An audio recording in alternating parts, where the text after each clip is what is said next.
ఈరోజు అంతర్జాతీయ మహిళా దినోత్సవం సందర్భంగా అంబర్పేట్ డివిజన్ న్యూ పటేల్ నగర్లో మా ఎమ్మెల్యే అంబర్పేట్ నియోజకవర్గ ఎమ్మెల్యే గౌరవనీయులు కాలేరు వెంకటేశన్న గారి సూచన మేరకు ఈరోజు జిహెచ్ఎంసి శానిటైజర్ మన వర్కర్స్ మరియు ఆశా వర్కర్లకి ఈరోజు నేను బీఆర్ఎస్ ఉద్యమ నాయకుడు మల్లికార్జున యాదవ్ నా ఆధ్వర్యంలో చీరల పంపిణీ చేయడం జరిగింది. ఈ నిత్యం ప్రజలకు సేవ చేసే ఆశా వర్కర్లు కానీ జిహెచ్ఎంసీ శానిటైజర్ వర్కర్లకు కానీ నాకు సేవ చేసుకునే భాగ్యం ఈరోజు కలిగినందుకు నేను అంబర్పేట ఎమ్మెల్యే గారికి మరియు ప్రజలకు కృతజ్ఞతలు తెలియజేస్తున్నాను.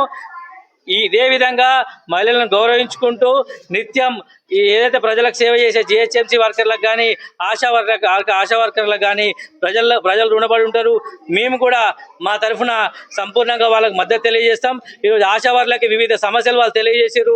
వాళ్ళకి జీతాలు తక్కువని, వాళ్ళకి ఈఎస్ఐ పిఎఫ్ లేవని, లేదంటే రిటైర్మెంట్ బెనిఫిట్స్ లేవని, ఇవన్నీ సమస్యలను కూడా మా ఎమ్మెల్యే గౌరవనీయులు కాలేరు వెంకటేష్ గారు అసెంబ్లీలో రాబోయే సమావేశాల్లో లేవనెత్తా అని చెప్పారు. దానికి వీళ్ళందరూ హర్షం వ్యక్తం చేశారు. దాంతోపాటు ఏదైతే జిహెచ్ఎంసీ మహిళా వర్కర్లకు సమస్యలు ఉన్నాయో దాన్ని కూడా సంపూర్ణంగా ప్రభుత్వం దృష్టికి తీసుకెళ్లి తీర్చే విధంగా మా ఎమ్మెల్యే కృషి చేస్తున్నారు. కాబట్టి వారికి సంపూర్ణ కృతజ్ఞత తెలియజేస్తున్నా. ఇక్కడికి సమావేశానికి ఇచ్చేసిన జిహెచ్ఎంసీ వర్కర్లకు కానీ ఆశా వర్కర్లకు కానీ పేరు పేరున పాదాభివందనం తెలియజేస్తున్నా.